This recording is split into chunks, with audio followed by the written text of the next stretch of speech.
Welcome to Razor Branding Podcast with Jackie Russo. To learn more about how to improve your brand, visit brandrusso.com. Hi, it's Jackie Russo. Welcome to Razor Branding Podcast. With so much going on in Acadiana today, especially here locally in the aftermath of Hurricane Laura affecting the southwest portion of Louisiana and hitting Cameron and Lake Charles and Sulphur so hard, I am thrilled to have Casey Boudreaux-White with us today talking about the Cajundome, and not just what they usually do in times of response, but also some cool upcoming events that they have as we try to get back to having events. So Casey, welcome to the podcast, and I'm so glad you're here.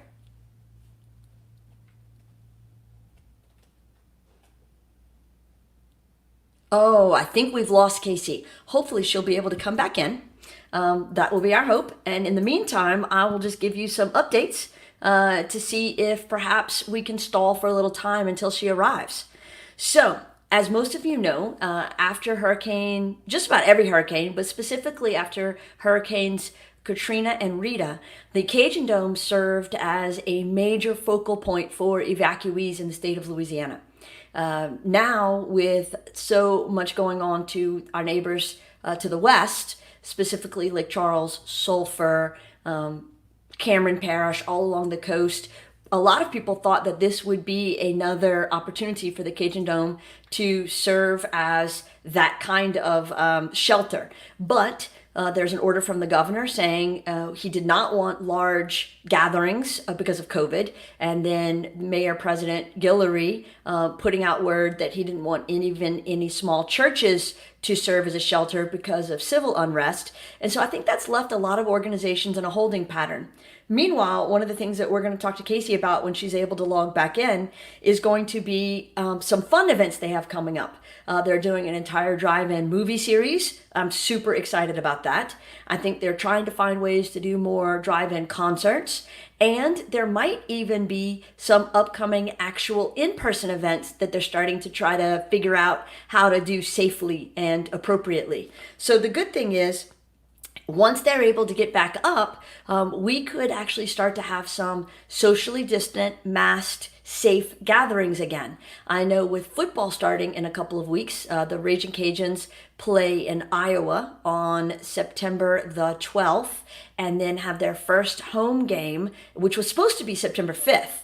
For anybody who's keeping track of the football schedule, that was the plan. McNeese of Lake Charles was actually going to be in Lafayette this Saturday, Labor Day weekend, playing the very first home game of the season. But now, before the hurricane even, that game was canceled because of their conference canceling football. And so this Saturday, the Raging Cajuns football team and athletics department is actually gathering supplies and taking them to Lake Charles. And I think they may even be delivering them onto the McNeese campus. So I think that's great. And if anybody's interested in being able to help out and provide supplies that the football team can take, let me know, get in touch, because I'd love to be able to help facilitate the football team's endeavor. Casey's back. Yay. Hey, Casey.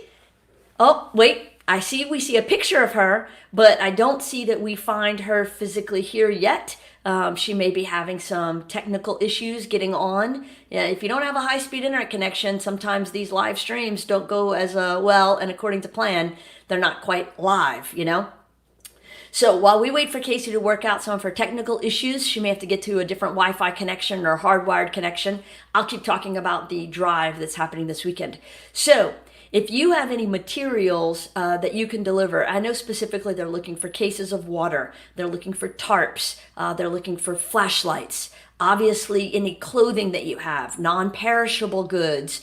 There's a list on the UL Athletics website and all of their social streams. So you can find that list, and anything you can deliver to them, I know would be really helpful because they're loading up their equipment 18-wheelers. Now, those are some big trucks.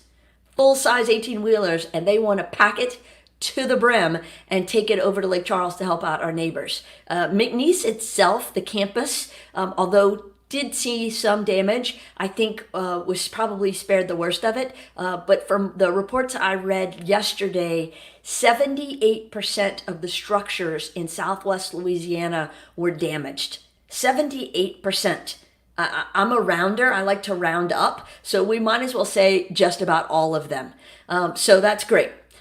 You've got all of those structures damaged, some far worse than others. But it's the power and water that is obviously really impacting them the most. And that's why if you can supply anything that could help them out from a power and water perspective, generators, bottles of water, tarps, non-perishable food goods, anything like that, sleeping bags, air mattresses. You've got people sleeping in their cars, sleeping literally on the streets.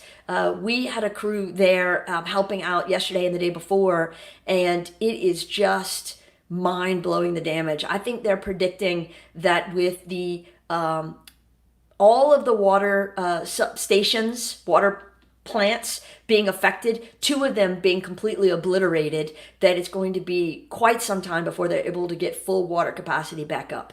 Electricity, I think I saw a number that said 18,000 miles of electrical line was going to have to be run, and almost 300 electrical stations. Oh, Casey's back again. Hey, Casey. Hey, good morning. Hey, good morning. This will work better. Oh, it's perfect. I can see you and hear you. You're frozen for a second, so hopefully your signal will just catch up, and then we'll be good to go again. And I'll just keep filling in with some more updates on the UL athletic team and their drive. So anything that you can do to help provide materials, I think is going to be really helpful. I think it's going to be awesome. While we're waiting for Casey to get her connection, I'll fill you in on something else you probably should be knowing right now, which is we are putting on a brand builders workshop, and it's going to start September 17th. It's 3 half days, 3 consecutive Thursdays. So that's September 17th, September 24th, and October 1st, 8 to 12. And so you'll have the rest of the day to stay up with your regular work. But during these 3 half days, we're going to cover 3 major categories that you need to build your brand. I'm calling it a brand accelerator, specifically because it is all about accelerating your brand. And I think that anybody who has to deal with marketing is going to appreciate just how awesome this is going to be in terms of getting your stuff straight. Really, the catalyst of this is people coming out of COVID, having shut down all of their marketing for months, and now having to gear back up again. How do they do that? So session 1, which is on September 17th, 8 to 12, is going to be Build a Better Brand. We're going to cover all of the foundational stuff. Brand standards, identifying what a brand actually is, your mission, your vision, your culture, all of those details, the 4 Ps, the really fundamental foundational things that you need to build a brand. Then the next Thursday on September 24th, again from 8 to 12, we're going to build a strategic brand. We're going to go through the 4 core elements of building a brand. So it'll be focus. It's all about your target audience, getting into the demographics and psychographics of your target audience, knowing exactly how to identify who you should be talking to. The next core element, promise. Why should they choose you? What makes you special? What's your unique selling proposition? What's your point of differentiation? The third element is going to be a connection. That's messaging. What are you saying to your different target audiences about your different products and services to really connect with them? And then last but not least is harmony. We're going to talk about traditional advertising, TV, radio, newspaper, direct mail, PR, outdoor boards. How do we use those in this day and age to be as successful with them as possible? You know, I always hear people say, I feel like I'm wasting half of my budget. Which half? Okay, well, let's not waste any of your budget. Let's make sure all of your budget is properly invested and you're spending the money the right way with the right mindset. We're going to go through digital advertising. We're going to talk about websites. We're going to talk about all of those pieces that you need to really have a good, strong plan to build your brand. And then the third session, which is Thursday, October 1st, from 8 to noon, that's building your annual marketing and social media calendar. And when I tell you this thing is chock-a-block full of good information, when it's all said and done, you are going to have filled out this entire workbook. It's about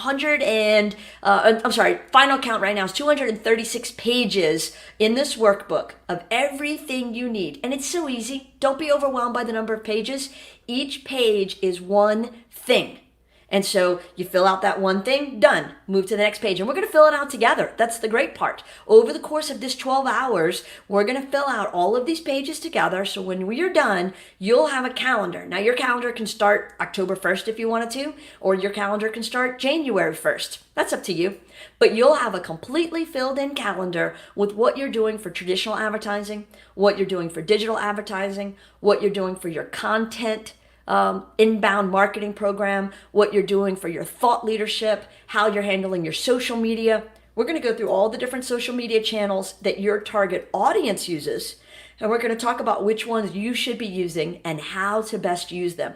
I'm going to give you all the tips and tricks. I have this resource guide at the end of this workbook. It's worth the price of admission all by itself. It's every book you should read next year. It's every podcast you should subscribe to, every blog you should read, all of the technology that you need to know. This is the really cool part, right? So this technology is what CRMs should you be using? This technology is what should you be using for group work? What apps should you use for creating the content you're going to be putting online? It's all on there. It's so awesome. You're going to love it. So you need to sign up for this right now because we've got an early bird special going. Now until September 10th, you can get a pretty big savings on this whole program. The 12 hours of classroom instruction, which is all virtual, access to it after the class is over if you need to go back and watch it later, your 236-page workbook, everything for just $250. That's the early bird rate. So do it now, save the money, figure out how to get back your marketing mojo and get your company back online. Because as people start getting back into business again, you want to position your company to not just survive this whole pandemic, but actually thrive during it. And so this is the class you need to make that happen. So whether you're in a nonprofit, you're in healthcare, you're in hospitality, you're in manufacturing, there's a whole section on B2B that is awesome about how to replace what you had been doing with trade shows and conferences to really build your sales. You don't need to do that right now because none of those conferences are happening. So you can use these skills and these tips and tricks to go out and really promote your company using digital tactics and some good old smart elbow grease and build your brand the right way. So if you want to sign up, the link is right there on the screen. So you can go to the brandrusso.com website. You click on brand builders and there it is. Boom. Branding Accelerator 3-day workshop. And it's 3 half days because I know you still have to work and balance the rest of your life. You sign up for that today, get that early bird discount, and then you get to hang out with me for 12 hours. That's like a win-win, right? So if you have any questions about it, you can always email me, Jackie@brandrusso.com, or you can message me on Twitter, Facebook, Instagram @JackieRusso, and I'll be happy to answer any questions that you might have.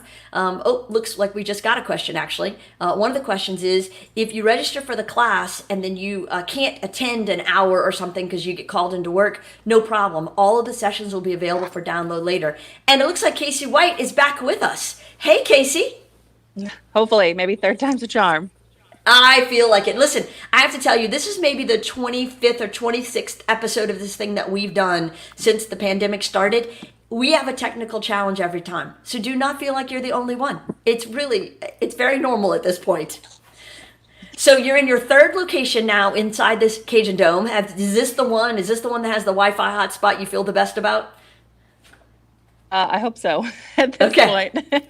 Fingers crossed. Okay, catch your breath because I know you've probably been running all over the Cajundome with a laptop and an antenna going, wait, can I catch a signal here? Can you hear me now? So take a breath and we're going to start this whole thing again. I just made up stuff to talk about for 15 minutes and now we can talk about you in the Cajundome. So hi, Casey White. Welcome to the show.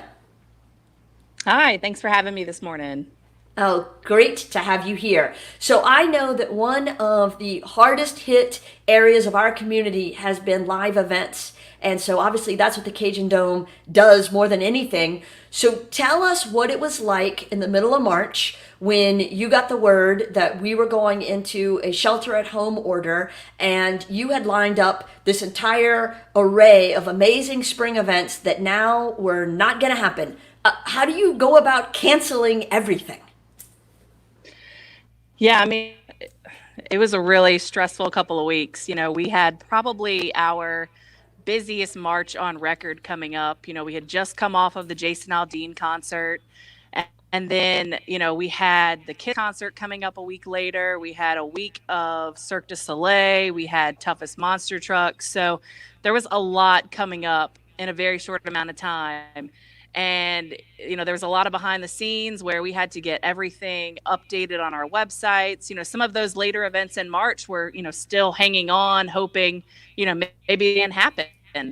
And so, there was a lot of last minute decisions, unfortunately, and a lot of upset people. But we did what we had to do in the time that we had to do it. So, yeah, I mean, it was a big shocker for all of us, and obviously at that point in time, we were hoping, maybe this is a couple of months thing, not imagining we'd be here and now the start of September, essentially still in that same limbo when it comes to those larger live events.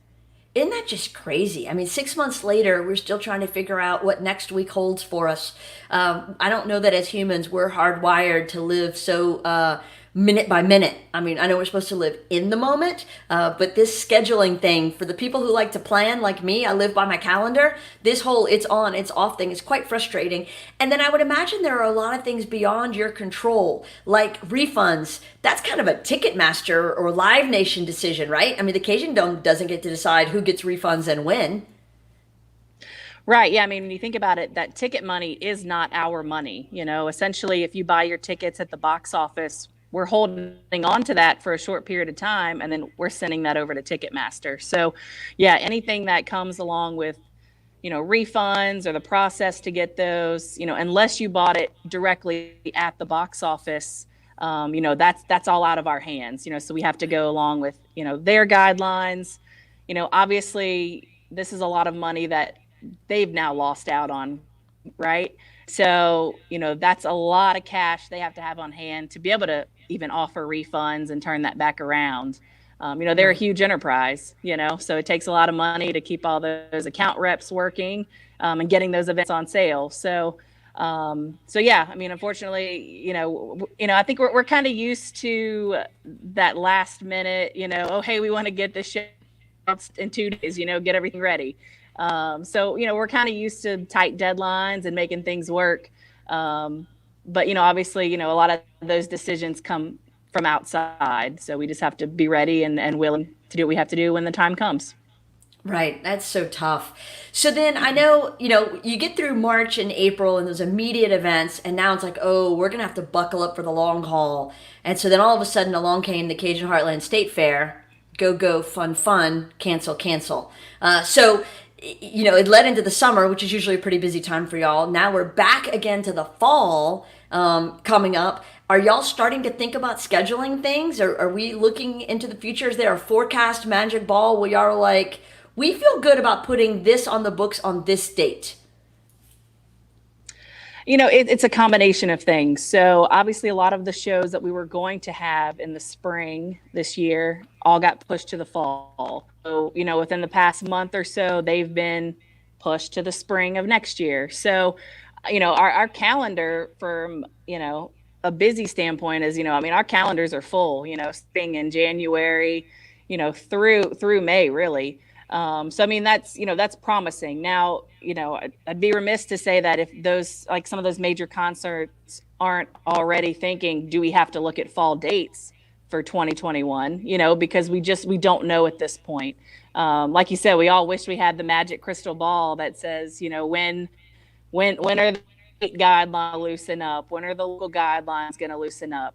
But, we also have promoters that are being proactive. They're asking for limited seating layouts, like if they can't have, full capacity, what are their options? It takes a lot of money to put on these shows. And so obviously, they've got to make sure that they can sell a reasonable amount of tickets, at a reasonable ticket price, in order to at least make, the money that they've got to turn around to pay all these employees that put on the show and then to pay the artist. Right. So, we're looking at a variety of things. I know that restaurants are having a hard time operating profitably at a 50% capacity or 25% capacity? Because like you said, you got to turn on the lights, there's just a certain operating cost. And so are there tours that can operate profitably if the Cajundome was at 50% capacity by choice? Yeah, absolutely. And I think, part of that's going to come from, those national recording artists, obviously working with the venues, having reasonable guarantees, that we can, get them back on the road, get them touring, get their music out. But I think it also presents an opportunity for maybe some of those, those regional, those lesser known acts that are those up and comers to get in an arena setting, and actually have an arena show that they might not have been privy to before, right? Or they might have just been an open. So I think it's open new opportunities for everyone across the board. And it is doable. I mean, we're not a super expensive venue, and when you look at us comparatively to the Smoothie King Center, Superdome, larger arenas that can hold more people. We are smaller, we're more intimate, so we've got a lot more flexibility. I know that one of the things that is a challenge when it comes to booking artists, especially those larger shows, is that sometimes venues will put this geographic radius. And I always thought the Cajundome's advantage was being centered between New Orleans and Houston. So somebody plays in Houston and they can catch us on the way east. Somebody plays in New Orleans, they can catch us on the way west. Are we almost too close to those cities these days to fill that kind of on the road vibe, or are we situated just right physically? It's going to vary. So obviously, whenever we can get a longer route of your national artist, it's beneficial for us. Now, what's going to happen is those touring promoters are going to look at us. They're going to look at Biloxi, going to look at Shreveport, Bossier. So, stores say, look, we're going to add all these, smaller market venues along the tour. Some of them say we're going to pick one out of those three. So then they have to dive even further and decide, which market, depending on the genre of the entertainer, is going to sell the most tickets for them. So, obviously here in Lafayette, country is kind of our bread and butter. It's what sells. It's what the fans are buying tickets to go see. So typically it's a country show that's going to route. We've got a pretty good, shot at getting it compared to like the ticket sales that they usually see for those shows in Shreveport and Biloxi kind of thing. So, right. So yeah, I mean, it's definitely more likely, that we can get on those. It just depends on the show. Well, I would think from a community and culture standpoint, if our competition is Biloxi and Shreveport, Lafayette should stack up pretty good. If I'm an artist wanting to hang out in a town for the day, I would pick Lafayette over those two any day. All right, let's switch gears a little bit and talk about, I'd be remiss if I didn't say we have a little comment on Facebook. Lauren Shuffler's listening and watching, and she says, I miss live music and the Cajundome. Lauren, I'm sure that they miss you too. And I would imagine that Casey and the team are trying to do everything possible to get you back in their doors as soon as possible. So switching gears, I always think of the Cajundome after live music and basketball and ice hockey and those kinds of things as the place where we go when there's a crisis, because it is the shelter for our area. And we're not right now. Not wanting to delve into the political side of it, but considering the governor's orders and everything else, if there was a decision for the Cajundome to be a shelter at this point, or if we needed to, would there be a plan in place for that to happen? I mean, I know that y'all haven't had staff for months because nobody's been working because you haven't had any events. So how would that work? I mean, is there a switch that Pam flips and all of a sudden you can go into crisis mode? Kind of like you said, as of now, we're basically down to about 6 full-time employees here at the Cajundome. Pretty much the rest of our staff has either been laid off or we've got about maybe 10 or so on furlough. So, we are very limited capacity, but we're not sitting around here idle either. So, we essentially have been in hurricane shelter planning mode for the past 2-3 weeks now, putting our pit play, what we'd offer, social distancing that we can offer if we were to become some sort of shelter. Maybe not necessarily for families that have to relocate, because the main priority is to put them in hotels. But if we can provide, mini sleeping pods, that are separated, provide social distancing for some of those volunteers that are coming to work, some of that frontline crew for the Red Cross, for FEMA. We want to be able to provide, a closer access point for them to Lake Charles, they would get if they had to stay in Baton Rouge or New Orleans. So we definitely have our plans and protocols in place. We are a state building. So at the end of the day, if we're called upon to serve, we're going to be ready and willing to do so. That's awesome. I would imagine once all the hotels are at capacity, if the Cajundome had to step up as a holding area, because we are so close to Lake Charles, especially for the frontline workers, they're going to have to be going back and forth for, it sounds like, weeks, if not months, to get power and water back on. I think that y'all having a plan becomes really important, and maybe even in some ways a help to the economy, because it could make up for some of that lost revenue for the past few months that the Cajundome hasn't been able to have events. And y'all are funded by tax dollars if you're not making money. So it is really, at the end of the day, a help to our budget, I would think, if federal dollars are paying the way for those volunteers to lodge there. Am I thinking about that the right way?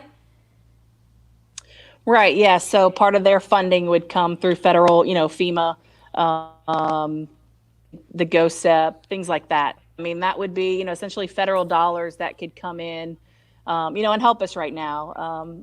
Obviously with very few or little events going on right now, we don't have a lot of revenue coming in. And so, we're penny pinching wherever we can, to help save our expenses. It costs a lot of money just to keep the air conditioning on. And we've got to do that a few days a week just so things don't deteriorate too quickly.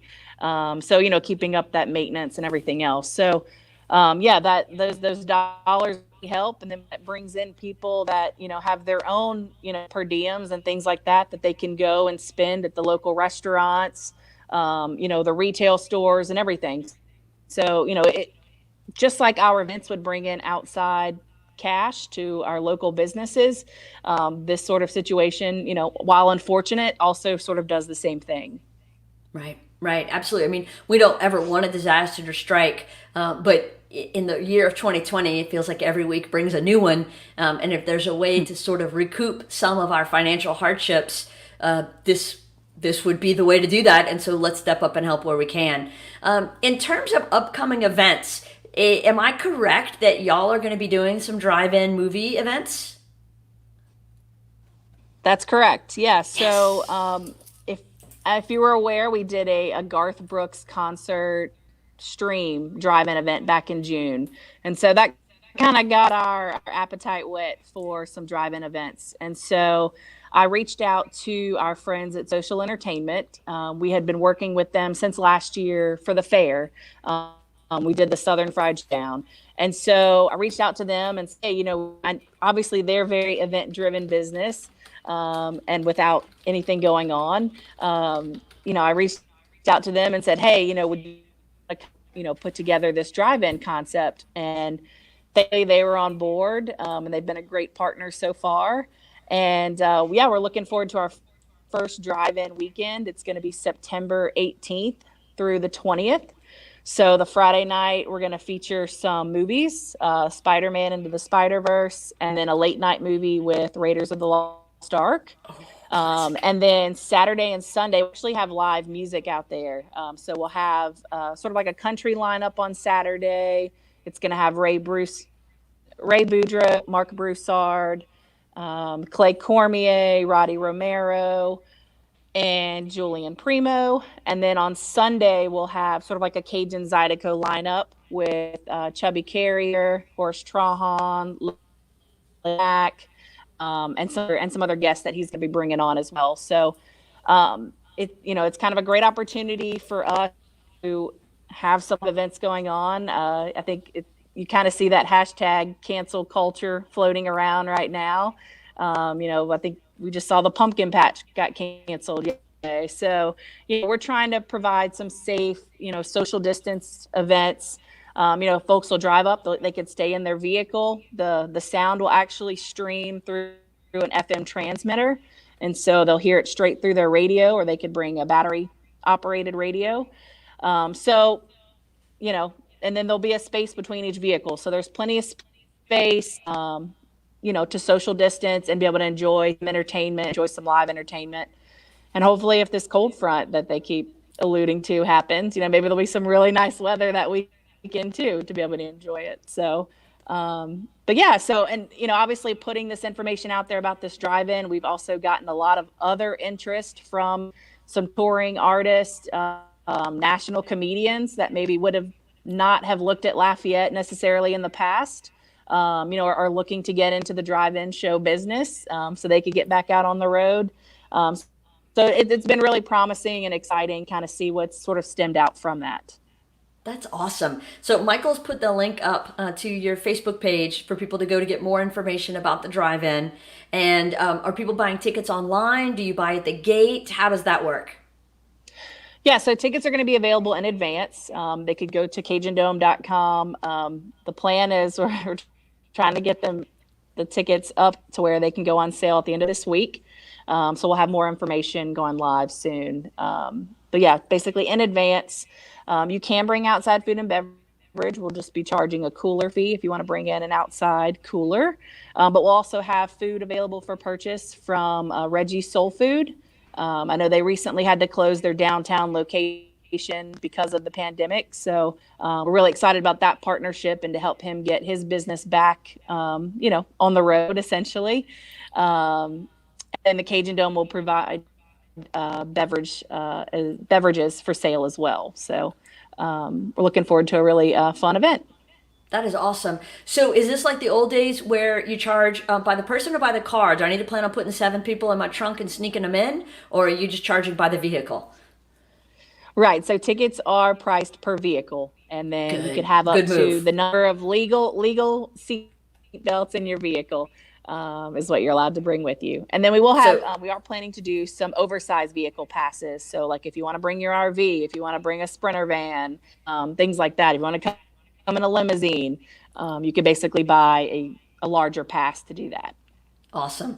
And then do I have to stay inside my vehicle during the event, or do I have to stay within the parking space my vehicle occupies? How are we doing that? Well, that's an issue where we're obviously monitoring our current, local and state CDC and guidelines, right? So currently we're under a less than 50 people social gathering restriction through, I think, September 11th. So as of right now, we're going to insist that people stay in cars. Now, if some of those restrictions were to get loosened up after the 11th, then what we'll probably say is that they can bring their own chairs, sit outside in the designated parking spot next to their vehicle that's open, to be able to enjoy it outside. Right. So, like I said, it's just one of those things we have to kind of monitor and follow along with the rules. So. Sure. Everybody likes a rule follower. Absolutely. Now, if I buy a ticket for one event, for example, the first movie, Spider-Verse, do I stay for the second movie or do I have to buy another ticket for the second movie? So they are sold as individual events. So you would purchase a ticket to what you want to go to, basically individually for that first night. So we'll essentially empty out the parking lot between events. Right. Just like the movie theater does when you're sitting inside. Is that the same thing for the music on Saturday and Sunday during the day? Well, basically for Saturday and Sunday's events, like you're buying one ticket for the evening. So you're essentially attending, it'll be around a 3-hour show on both nights. Oh, that's awesome. Okay, great. And then for food and beverages, is there an actual concession stand to get beverages from the Cajundome or food from Reggie's, or is it delivered to the car? How's that going to work? We're still kind of developing those options right now. We are planning to have a ticket option when you go to purchase your ticket. If you want to pre-purchase like a family pack of food, maybe to include X number of burgers, hot dogs, that kind of thing. So where you could actually pre-order and then we can kind of text you the night of the event when your order's ready to come pick it up at a designated window. We're looking into some mobile ordering options. We're just trying to see what's kind of feasible for this kind of setup, what makes the most sense. If you're told to come pick it up at a certain window versus if we have the manpower and the staff to be able to deliver to a vehicle. So still some things we're working on over these next couple weeks to develop. Sure. I have a fantasy in my mind right now of like a QR code at every parking spot, which I can just shoot a picture of it with my phone, and then you can bring food to me in a golf cart. I mean, let me know how crazy we can get with this, because I feel like this could be a fun event. It would be awesome. Yeah. And I feel like people and that's what we're trying to do. Well, because people need community. They need to get out of their houses. They need a safe, healthy way to be with other people, have some entertainment. I think 6 months is a long time for a Cajun to be cooped up. That's right. That's right. And it was funny. We even kind of saw that with the Garth Brooks event.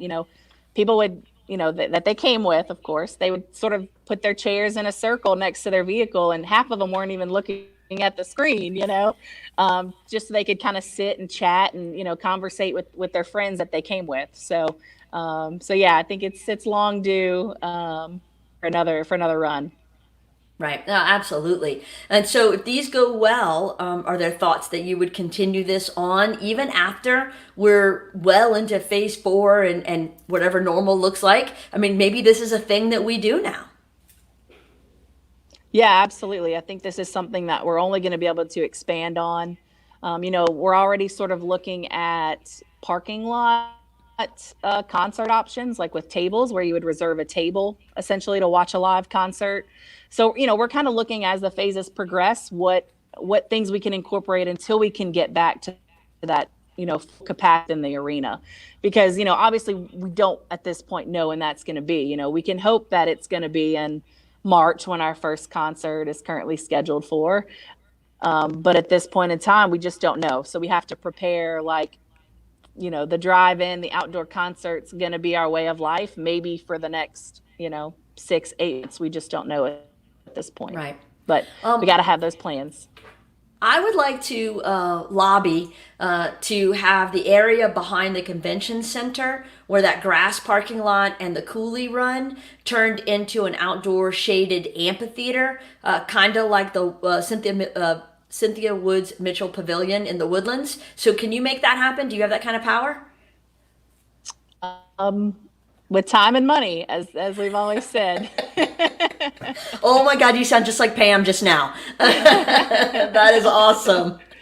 No, I mean, yeah, like I said, we're definitely looking at, we've been looking at the parking lot that's in front of the convention center.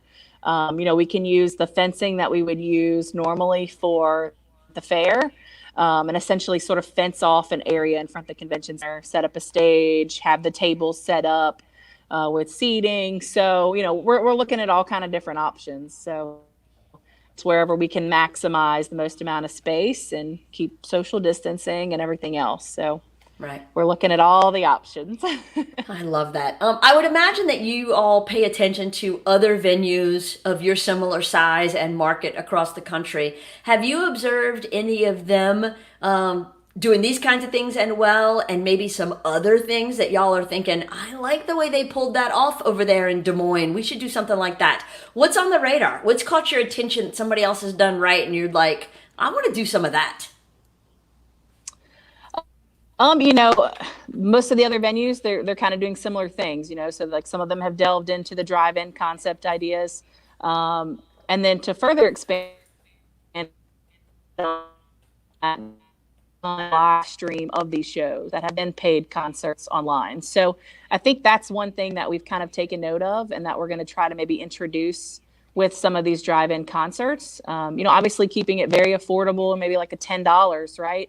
But something where people, if you don't want to get out yet, you want to stay at home, maybe you want to sit in your car in your driveway and set up a projector screen and pretend like you've got your own drive-in, and then basically, watch a live concert as it's happening by the Cajundome. So that's probably one of the things that we're trying to look at next, just because from our standpoint, there is minimal cost involved, with the live stream process. And so if that's something that we could do to help generate a little bit of extra money, that, helps keep our employees employed, for a few more months, or lets us bring back more people back onto the payroll. That's what we're going to try to do. So, right. Well, and, obviously we just ask, that the community supports us, and, buys tickets to events, when they feel comfortable, and, reach out to us if there's things that you want to see. I love that. As a taxpayer, I want to see the Cajundome make as much money as possible because I feel like when y'all are generating your own revenue, you don't need tax dollars as much. And so I think it's a win-win for everybody. It employs people. It puts Lafayette on the map. It brings people in from neighboring communities, which boosts all the businesses around you. I just feel like that's a win-win-win for everybody. Yeah, I mean, LEDA's impact studies have shown that, we contribute directly and indirectly about $48 million a year into the Lafayette, via, retail, sales tax, hotel, motel rates and sales tax. But then also, like I said before, the cash that's coming in that people are spending when they go eat at the restaurants, when they visit our retail shops. We've looked at the numbers, and previously, 85% of our ticket sales for events, like for major concerts, come from outside of Lafayette Parish. So, Really? That's money that's coming in from, it's not even our local, residents, but obviously they're feeling the benefit of that. That's the money that, helps to fund the rec centers and, other programs, that, helps put on community events at the Hyman Center, because we're helping bring in that extra revenue from, essentially the little bit of money that we do get from the city. I believe it was about, $260,000 that we got last year compared to our, I think we had about an $8 million operating budget. So, in comparison, it's not a lot of money for the return that we bring back to the city. We just obviously want to be able to share that and hope people are aware, of what we do bring to the community, not just via concerts, but even, conferences and conventions that we host, some of those major events that bring in, people that have expense accounts that can come and go eat out at night and entertain their clients. So, a broad range that we can appeal to. So let's talk about conferences, because I think that's an important, vital role that you serve that obviously has gone by the wayside for the past 6 months. And there was, I think, quite a surprise for a lot of people when LAGCO decided to shift gears and move to New Orleans. Are y'all, and I'm not looking for top secret insider information, I'm curious, are y'all looking for either a plan to get them back or plans to replace them with other kinds of events like that? Are we on the move? Are you taking us on a walking tour of the Cajundome? So I like I said, I'm on my third piece of technology here. So the battery is quickly winding down. So I've got to. Of course it is. A pluggable source. But yeah, no, I mean, obviously we're continuously searching for, pieces of businesses that we can replace what we've lost.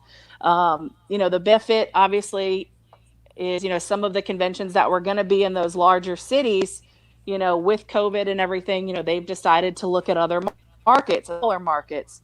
One being because maybe their attendance isn't going to be as high, so they don't necessarily need as much space. So, we work with LCV and, to go after, various conferences and see what we can do to bring them to Lafayette, and sell them. So, so it process. Right.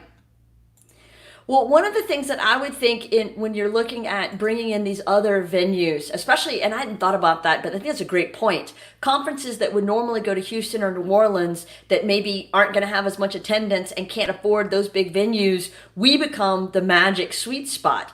I've heard for years that one of our biggest challenges is not being a full convention center is because we don't have a connected hotel. I'm back to that parking lot and grassy area and the coulee right behind the convention center. Are we going to go build a hotel back there? That we've done numerous feasibility studies. LCVC has been working really hard on that for us. Part of it is just getting obviously an investor, that wants to come and build a hotel here. There a lot of moving pieces to it. Obviously we would love to be able to have a hotel on site, and become an all-inclusive venue, to where, the attendees can walk straight from the hotel to their convention center meeting. But, at the end of the day, we just got to wait and see, to be a possibility. Right. Has there been talk about building a bridge to the hotel across Congress? Is that feasible, or is that not the right property because most of these convention hotels have dining on site and have ballrooms and have room service? And so is that hotel just not a feasible replacement for a convention hotel? I think the issue with the walking bridge, is, I think at last I heard, it's about $1 million project to build a bridge over the walkway there. So it obviously takes a very substantial capital investment, just to build it. So I don't know if it's going to happen or if it's possible. At least probably not right now, because like I said, it's a pretty substantial project, monetarily wise. So, but I don't know, we'll see. And then, obviously whenever we do go after conventions, we do plug that we do have a hotel right across the street. And then, we have a number of hotels that are literally within 5 miles of the conference center. So, it's all pretty reasonably close. A lot of them, will work with conferences too, in providing shuttles, for the major events. So, there's options, so we'll see. Right. We'll see. Well, and I feel like I hear a lot about maybe like the DoubleTree on Pinhook being kind of the convention hotel. And so, like you said, with shuttles, it seems like they've really stepped up and filled that void when there isn't the one right on the property. And so y'all do seem to get more than your fair share of conferences and conventions. And so that is probably a testament to you and Pam and the whole team over there and the work that y'all have done. I know that in the past when we've worked with Cirque du Soleil, for example, or the Feldman Group with the other shows they bring to town, they always tell us that the Cajundome is one of their favorite venues to connect with because of how the community, the culture here, the team at the Cajundome, and really how well they feel taken care of. And so I think that y'all become this really great ambassador for Lafayette to the outside community. If you were to go after your dream act or event, what would you get? Who would you come bring to Lafayette that would be just like a win in your mind? Ooh. You can have more than one. It's okay. Man. Gosh, I know. I wish I had time to sit and think about that one. I don't even know. Things have just been such a whirlwind, that I feel like I need to be like a student of music again, and just kind of go and see what all's out there. Cause lately it's everybody's been on pause, we've been so wrapped up with other things that, gosh, I'm part of me is going who's even recently doing a tour? You know what I mean? Right. But there are no tours, it seems. So even going through history, Right. When I think about it, if you were to say the Beatles, for example, well, the challenge is we don't have enough space for somebody that big. So it almost can't be somebody that's rock star huge because we don't have enough space. We're what, 13,000 seats at full capacity? Yes.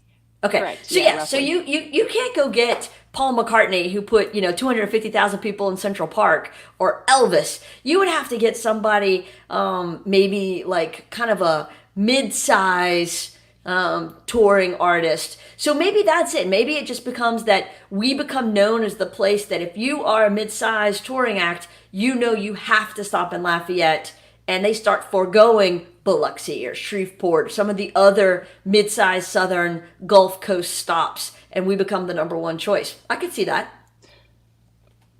Yeah, it's funny. I had, this was probably last year. I put together a report of, all the acts that have played at the Cajundome, and it's funny when you look back and you see like how many of those, George Strait did here, when the Cajundome first opened. Like he played here almost every year for like 10 years. So, it's kind of funny when you see like those kind of names now that it's like, like they were here and they were here a lot, So that's always fun and exciting to kind of go back and look at. That is awesome. How much of a scramble was it when Garth Brooks decided to go from, what was it, one night originally to all of a sudden 5 nights in a row, and y'all just kept selling out and selling out and selling out? I mean, should we put him on as an annual option? Like maybe just name July the Garth Brooks month at the Cajundome, and we'll do an artist in residency with him like they do in Vegas? I mean, that would be awesome, wouldn't it? Yeah. No, I mean, first on sale day was just nuts here in the office. It started out with, okay, show number 1's going on sale, and they were like, oh no, show number 2's going on sale, and it was like, what, show number 2? Because not even all of us were kind of privy that there could actually be up to 5 concerts at that time. Oh, so that was like discussed ahead of time. Almost Y'all like knew every 30 minutes. Sorry, you're cutting out a little bit, but I just wanted to confirm what I just heard. So y'all knew ahead of time that if he kept selling out, you would add shows up to 5 shows. So y'all were a little prepared for it. It wasn't like all of a sudden his people said, let's add another show. Right. No, I mean, yeah, there were definitely like once a certain show hit a certain amount of tickets sold, they would essentially open up the next show. But yeah, I mean, fans were so responsive and excited about alone that, bought tickets to multiple shows was crazy, like there were people that bought tickets to 3 or 4 of his shows and came, so unbelievable. Those connection are true fans. And presence that you can't, you don't find with every artist, Right. I mean, the drive-in show that we did, we sold 500 or something. So, I mean, people to come see Garth Brooks on a TV screen, in their car. So, so yeah, I mean, we need more Garth for sure. More Garth. More cowbell and more Garth. I think that's a good way to live life. When I think about all of the other artists out there, when we can't get somebody who regularly sells out 100,000 seat arena or whatever big size arenas are, I don't even know. Do y'all ever go to them and say, hey, instead, let's do 5 nights like Garth did? You can do 13,000 times 5. You'll get almost to your 100,000 that way. Is that something that other artists have considered?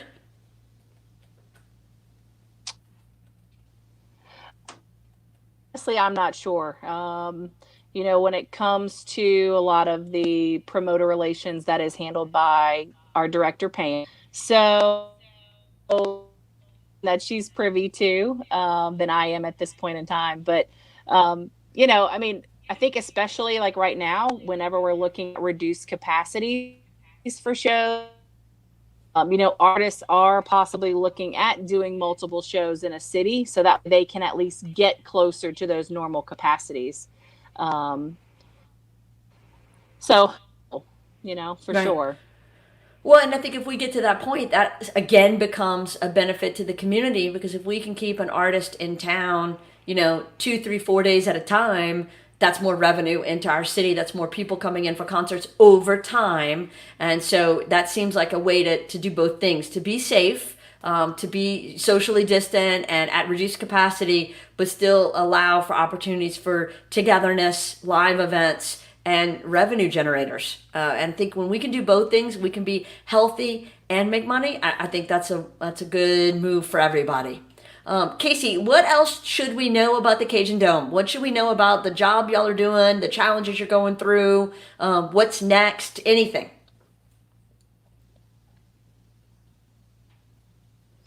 Oh, obviously our biggest challenges right now is, trying to get more events on the books. Having, conferences and conventions rescheduled, bringing in outside business that we didn't have before, just, whatever we can do with that calendar. And another big challenge we face right now is the fact that there are capacity limitations. for inside venues. That, and right now it's 50. Once that number goes away, and we can go along with the guidelines of a percentage of capacity buildings are privy to, like churches, and things like that, then we can get to a point where we can show that, we can safely operate at reduced, provide live entertainment for folks. So I think that's probably our biggest hurdle right now. We've got to essentially leave the track, continue on and continue planning for these, and then just us getting creative and finding ways that we can put on events in a safe way.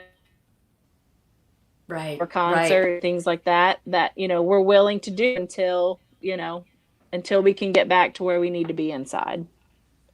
Well, I applaud you and the whole team there at the Cajundome and all the work that y'all are doing to try to find ways to provide events in a safe and healthy way, to provide opportunities for the community to connect and be entertained and gather together. I mean, we are social creatures, and I think it's been really hard on a lot of people mentally and emotionally to be so disconnected. And so for y'all to provide these safe ways for connection, I think that is just awesome. Thank you to everybody who has been watching today. I know that we had some technical challenges, so I appreciate y'all sticking with it. Casey, I applaud you and your move throughout the Cajundome all day today as you've tried to find the right hot spots and the right Wi-Fi signals. To everybody listening and watching, thanks for your comments and your questions.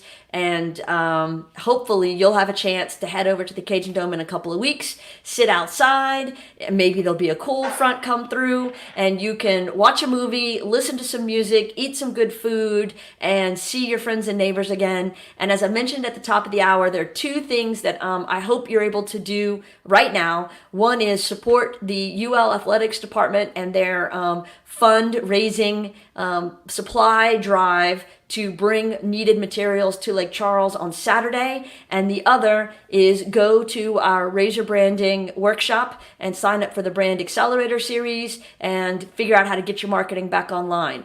Thank you all for watching RazorBranding Podcast, and we'll see you next week.